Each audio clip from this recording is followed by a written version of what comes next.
શું તકલીફ હતી? ચિકનગુનિયા હતો. અત્યારે આપણે કેટલી મિનિટ થઈ તમને હાજા કરવામાં?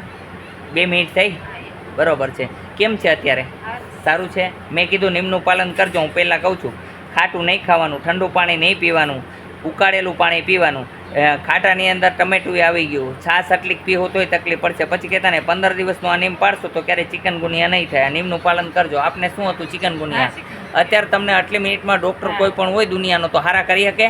બાટલા ચડાવે એમાંય અડધો કલાક થાય, કલાક થાય. તમને આપણે વગર બાટલે ખાલી તેલની કરામત જુઓ જોઈએ. કેવી કરામત છે? તાત્કાલિક હાજા કરી દીધા કે નહીં? હા, 2 મિનિટમાં હાજા થઈ ગયા. તમને કેમ છે બેન? સારું છે ને?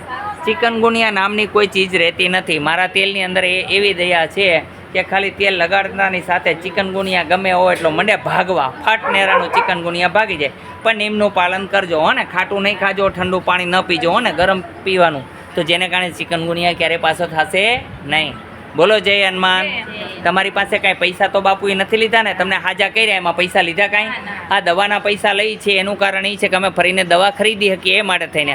અને એમાંય જબરદસ્તી નથી. દવા અહીંયા ન લેવી હોય તો બહારથી લઈ શકો છો હો ને. બોલો જય હનુમાન. અહીંયા આવવા માટે આટકોટથી ગરણીથી થોરખાણ રોડ પર આદેશ આશ્રમ આવેલો છે. એનો સમય સવારે 9 થી 12, સાંજે 4 થી 6 છે. નિયમનું પાલન કરે તે સમય નિરોગી રહે છે. મારી પાસે ઘણા દવા લઈ જાય ચિકનગુનિયાની, બરોબર, સારું તો તાત્કાલિક થઈ જાય. પછી ઘરે જઈને છાશ દાબવા માંડે. પછી કે બાપુની દવા લીધી તો એ સારું ન થયું. એનું કારણ એ ગુનેગાર છે ને ગુનેગાર મને બનાવે. મારે કરવાનું શું?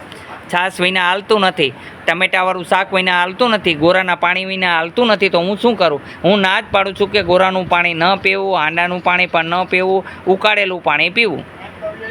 હેતુ ગરમ. અને ખાટું બિલકુલ ન ખાય 15 દી, એટલે ચિકનગુનિયા ક્યાંય ન થાય. ઓકે, જય હનુમાન.